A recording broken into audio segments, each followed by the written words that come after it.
Assalamualaikum warahmatullahi wabarakatuh. Perkenalkan, nama saya Santi Marandresi, NIM B1G1 2006. Saya dari Prodi D3 Teknik Gigi Angkatan 5 Universitas Megariski. Di sini saya akan menjelaskan atau saya akan membawakan materi tentang fungsi dan kedudukan dari bahasa Indonesia. Iya teman-teman, sebelum kita masuk pada fungsi dan kedudukan dari bahasa Indonesia, sebagai pengantar saya akan menyampaikan apa itu pengertian bahasa. Ya, teman-teman, bahasa itu ialah kebutuhan dasar atau keinginan manusia. Itu salah satunya itu adalah berkomunikasi dengan orang lain. Nah, jadi kita membutuhkan bahasa. Artinya bahwa kenyataannya bahwa kita manusia itu kita merupakan makhluk sosial. Jadi kita saling bertergantungan dengan orang lain. Jadi kita bukan makhluk individualisme gitu. Kita tidak sendiri-sendiri, tetapi kita membutuhkan orang lain. Dari orang lain itu makanya kita butuh bahasa. Butuh bahasa untuk kita berinteraksi dengan orang lain. Untuk perkembangan bahasa sendiri dalam tulisan maupun lisan itu berbeda. Itu berbeda antara daerah yang satu dengan daerah yang lainnya, begitu, karena hampir di seluruh daerah yang ada di Indonesia itu mempunyai bahasa yang berbeda. Dalam hal ini bahasa daerah yang berbeda. Ada bahasa daerah Makassar berbeda dengan bahasa daerah Maluku, ada bahasa daerah Buton, bahasa daerah Kalimantan, itu berbeda-beda.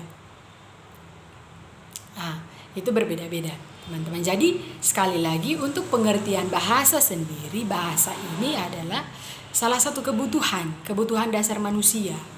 Karena kita butuh komunikasi dengan orang lain, kita butuh berbicara dengan orang lain, makanya kita butuh bahasa. Bahasa itu sangat penting, teman-teman. Kemudian, itu Itu untuk pengertian bahasa. Jadi bahasa itu sekali lagi adalah kebutuhan dasar manusia. Kemudian kita masuk fungsi dari bahasa itu sendiri. Jadi di sini fungsi bahasa itu memiliki dua fungsi. Yang pertama, berfungsi untuk memenuhi kebutuhan dasar, kebutuhan manusia. Artinya bahwa misalkan saya menginginkan sesuatu, itu saya harus menyampaikan, dan itu lewat bahasa. Jadi bahasa ini fungsinya salah satunya adalah untuk memenuhi kebutuhan dasar manusia. Kemudian yang kedua, bahasa itu memiliki fungsi, dia itu bersifat alamiah. Ya, bahasa kita dari kecil kita sudah punya bahasa. Waktu kecil kita lahir terus kita bertumbuh, orang tua kita sudah mengajarkan kita bagaimana berbahasa. Kita panggil mama, papa, kakek, nenek, kita sudah diajarkan. Jadi bahasa ini sudah sifat alamiah kita, teman-teman. Jadi menurut para ahli itu memang binatang itu bisa berbahasa, tapi mereka itu hanya bisa melalui gerakan, ya, melalui gerakan tangan mereka, ya, gerak-gerik tubuh mereka saja. Tetapi kita manusia itu mempunyai kelebihan karena kita bisa berbicara, bisa berbicara, menyampaikan sesuai bahasa yang kita punya. Iya teman-teman. Jadi fungsi bahasa itu ada dua, yang tadi saya sudah sampaikan. Yang kemudian kedudukan bahasa. Kita lihat kedudukan bahasa. Sebelum kita masuk dalam kedudukan bahasa, dalam buku Ensiklopedia Ilmu Sosial dijelaskan bahwa terdapat 3 unsur yang menunjukkan bahwa bahasa begitu terkait dengan perkembangan budaya. Yaitu yang pertama, bahasa sebagai unsur budaya. Jadi bahasa ini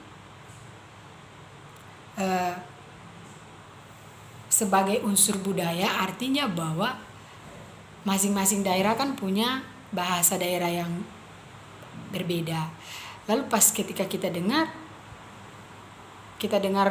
ada yang misalkan dari daerah Buton berbicara dengan bahasa daerahnya, kita langsung tebak, oh berarti dia ini asalnya itu dari daerah Buton, karena itu tertebak dari bahasa daerahnya, dari bahasa yang dia lontarkan atau yang dia bicarakan, yang dia keluarkan, itu kita sudah menebak bahwa dia ini dari daerah ini, karena ya itu tadi, karena bahasa itu sebagai unsur budayanya dia gitu. Kemudian bahasa sebagai penanda stratifikasi sosial. Kalau ini stratifikasi sosial ini artinya bahwa dari cara berbicaranya orang atau berbahasanya orang itu kita bisa tahu, oh bahwa dia ini stratifikasi sosialnya begini, artinya jenjang sekolahnya begini, pendidikannya begini. Kita bisa tebak dari cara berbahasanya.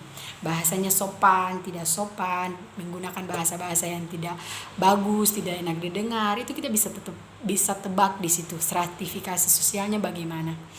Kemudian yang berikut, bahasa sebagai simbol budaya suku bangsa.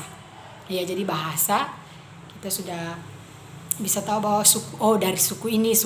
Nah, seperti itu. Kemudian yang berikut, kita masuk pada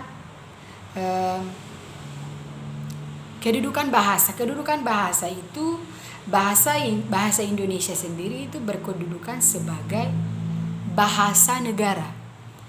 Berkedudukan sebagai bahasa negara. Mari kita lihat, ada beberapa bukti yang menunjukkan bahwa bahasa Indonesia itu adalah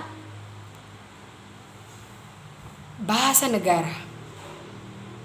Ya, yang pertama kita melihat, yang pertama adalah bahasa Indonesia sebagai bahasa resmi kenegaraan. Iya, jadi bahasa Indonesia merupakan bahasa resmi kenegaraan. Karena bahasa Indonesia digunakan dalam naskah proklamasi kemerdekaan Republik Indonesia tahun 1945. Mulai saat itu dipakailah bahasa Indonesia dalam segala upacara, peristiwa, dan kegiatan kenegaraan dalam bentuk lisan maupun tulisan. Kemudian yang berikut, yang kedua, kita lihat kedudukan bahasa yang kedua sebagai bahasa Indonesia sebagai alat pengantar dalam dunia pendidikan. Ya, jadi kalau ini teman-teman, kita menggunakan bahasa Indonesia untuk mengembangkan pengetahuan kita. Kemudian yang ketiga, bahasa Indonesia sebagai penghubung pada tingkat nasional untuk kepentingan perencanaan dan pelaksanaan pembangunan serta pemerintah. Sehubungan dengan itu, hendaknya diadakan penyeragaman sistem administrasi dan mutu media komunikasi massa. Tujuan agar isi atau pesan yang disampaikan dapat dengan cepat dan tepat diterima oleh masyarakat. Yang berikut adalah bahasa Indonesia sebagai pengembangan kebudayaan nasional, ilmu dan teknologi. Jadi baik melalui buku-buku pelajaran, buku-buku populer, majalah-majalah ilmiah maupun media cetak lainnya, itu menggunakan bahasa Indonesia begitu. Karena tidak mungkin ada misalkan cerita Nyi Roro Kidul itu misalkan dari daerah mana, tidak mungkin diceritakan atau dibuatkan sebuah buku, tidak mungkin menggunakan bahasa daerah dari Nyi Roro Kidul itu ya. Karena kalau menggunakan bahasa daerah dari situ, maka masyarakat daerah di situ saja yang mengerti, tapi kita semua masyarakat Indonesia tidak mengerti. Makanya lewat buku-buku populer, majalah-majalah itu semuanya menggunakan bahasa Indonesia. Ya, demikian materi yang saya sampaikan. Mohon maaf dan terima kasih, dan sampai jumpa di lain waktu.